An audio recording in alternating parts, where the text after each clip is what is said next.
Hello and welcome back to the Snappiness YouTube channel. Hope you're doing well wherever you are in the world, that you're taking great photos, and most of all, that you're finding joy in it. About a year ago, I bought the Ricoh GR, this pocket camera aps-c sensor monster, and it's incredible. I love the lens on it. I love the sensor. I love the fact that you can slip this in your jeans or coat pocket. It's really the smallest aps-c camera I think that has ever been made. The GR is pretty much perfect the way it is, but if you want some more versatility and you don't mind carrying some accessories, there are some accessories on the market that'll help you get more out of the Ricoh GR. I have several in front of me, so let's go into them. The first accessory that I highly recommend is a filter adapter. By itself, the Ricoh GR doesn't have any way to attach filters to the lens, which is a real shame because that is an awesome lens. And there are lots of filters you may want to add, like an ND filter, or my personal favorite, a circular polarizer filter for when I'm doing landscapes on the Ricoh GR. So you have several options, from the official Ricoh options to a couple homebrew options. The official Ricoh option, this is called the GH3, that's for the Ricoh GR I and II, but not the Ricoh GR III, there's a new one for that. This is the first generation Ricoh GR aps-c model, by the way, so I'll be referencing specific things for it, but similar things exist for the Ricoh GR III. So the GH3, this is the official filter adapter. It works awesome. The only reason you wouldn't buy it is because it's freaking expensive for what it is. It's just a ring of hard plastic, but it costs like $50 from Ricoh. So if you want to buy it, great, and it works good. But there's a couple other options. Another option would be to 3D print the adapter, which I did here. And this works really well too, actually. And the only thing you have to buy is a little step-up ring that friction fits into the front of it and then gives you nice filter threads to use for whatever filters you want. So that option works great and is cheap. There's some videos on YouTube of people showing how they've did some adhesive, Velcro, and other methods to get filters on. I didn't want to go that route personally, but I think that's pretty creative and that could be an option for you, a cheap option.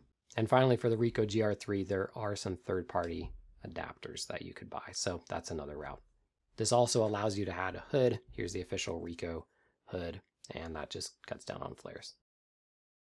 I highly recommend this route for almost every Ricoh GR shooter. It does add a little bit of bulk once you add it to the lens. It sticks out a little bit, but it just gives you so much more flexibility, whether or not you need an ND filter to slow things down or lower your exposure, or if you're adding something like I do, my circular polarizer, or many other things you could add. It's awesome. Highly recommend. Since we were talking about filter adapters, that brings me to the accessory number 2, and that is a new lens. Of course, the Ricoh GR has a fixed 28mm equivalent lens, and it's awesome. But if you want any wider than that, your only option is to buy this freaking expensive wide angle converter from Ricoh. This is the Ricoh GW3 for the Ricoh GR and GR2 models. And it's expensive, it's heavy, it kind of ruins the compactness of the camera once this whole thing's assembled. I'll show you what it looks like. It also doesn't balance well. It makes the Ricoh GR very front heavy, but the image quality is fantastic. So if you need a wide angle, this is really the only way to go, and I highly recommend it. It's expensive. I bought mine from Used Photo Pro. Affiliate links in my description. They're one of my favorite used camera gear dealers, and I got a great deal on it. But if you're buying it brand new, a little bit hard to swallow, but incredible image quality. Okay, number 3, getting out of the filter and lens, an off-camera flash. This is especially important if you have a Ricoh GR III, which doesn't have a built-in flash. The GR and GR2 do, and I love it. It's awesome. It actually works really well. But if you want an off-camera flash, and there's many uses for that, I can't recommend highly enough the FlashQ Q20 II by Lightpix. I hope I got that all right. This is an incredibly compact system. Look how small it is in comparison to the GR. It has much of the same footprint as the Ricoh GR. It's just a little bit shorter, so even more compact. But it has a ton of features. There's customizable power levels. It's wireless and comes with that wireless trigger with it for the base price. It also has a video light on it that you can use, a tripod adapter, so you could mount it to something or you just kind of hold it. Comes with some gels for some different effects. And yeah, it works awesome on the Ricoh GR. I keep saying I'm going to make a video just about this flash, and I will. I'm getting around to it. Okay, accessory number 4. I'm just going to go way out into the left field here and throw something that you did not see coming, and that is a star tracker. The Ricoh GR is actually incredibly good for astrophotography. It's got a very sharp lens. It's got a feature to focus directly to infinity, so you don't have to bother with infinity focus. And it's got that massive aps-c sensor. However, especially with this Ricoh GR, the original aps-c model, the high ISO noise is a little much. So there's a couple of routes you could go with that. You could stack images, which means you don't have to buy anything. You just need a little bit more processing time. Or, I thought this was really neat. This is the Omegon Minitrack LX2 that I purchased. It's the world's first and only mechanical tracker. And this works really well. You just align it to Polaris with this little plastic straw, set your camera up, wind it, and let it go. Here's a 300-second exposure I took with the Ricoh GR for my very first test. This was with the GW3 wide-angle converter lens. And yeah, you can see how sharp it is and how crystal clear it looks. I think there's a ton of potential here. And because it's so compact, once again, Ricoh GR is compact, this is compact, takes no batteries. It's kind of the perfect fit for backpacking and trying to get some Milky Way or wide-angle astro pics. So I'm excited about the potential of this.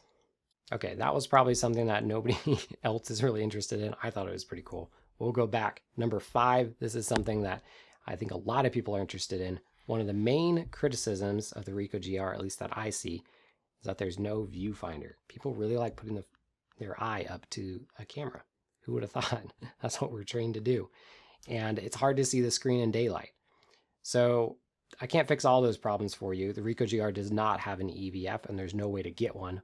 But you can get an optical viewfinder that goes into the cold shoe. There's an official one from Ricoh. And like the theme of all the Ricoh accessories, it's really expensive. It's like $150. I can assume it works great and it does a good job. It has frame lines for 28mm and frame lines for the 21mm. And if I ever get my hands on one for a price that doesn't make me sick to the stomach to pay, then I'll try it out. But there's another option. If you really want something to just look through, you can buy these little cheap generic viewfinders. They're just plastic. This is 28mm. You can buy them on eBay. I got this one from China for about 10 bucks. And they just fit in there, and there you go. I don't know if I 100% recommend this. The quality, the optics are pretty low, and it's not terribly accurate. It's a cheap way that you can look through some sort of viewfinder through your Ricoh GR. So maybe you go this route, or maybe you go the expensive route and get the pricier one.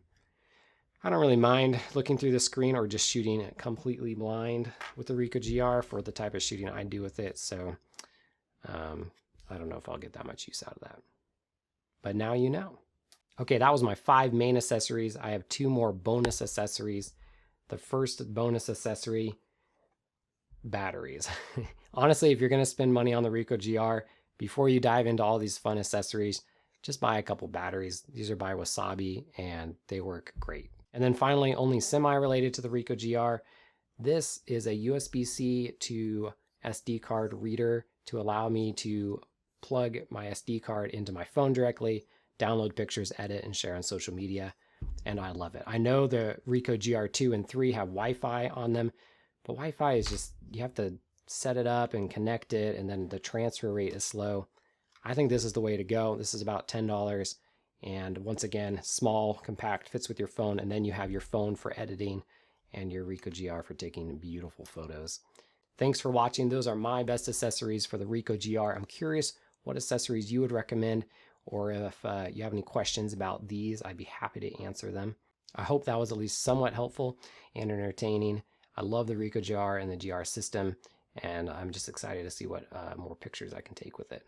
Stop by the community forum if you want to share your Ricoh GR pictures or have a conversation more in depth about it, or just if you're, whatever you're shooting, whatever you're interested in, we talk about it all over there. Follow me on Instagram to see whatever I'm shooting with right now. And remember to go out there and shoot with whatever gear you have. Don't wait for all these accessories and gizmos. Go out there and shoot wherever you are with whatever you have. And until next time, happy snapping.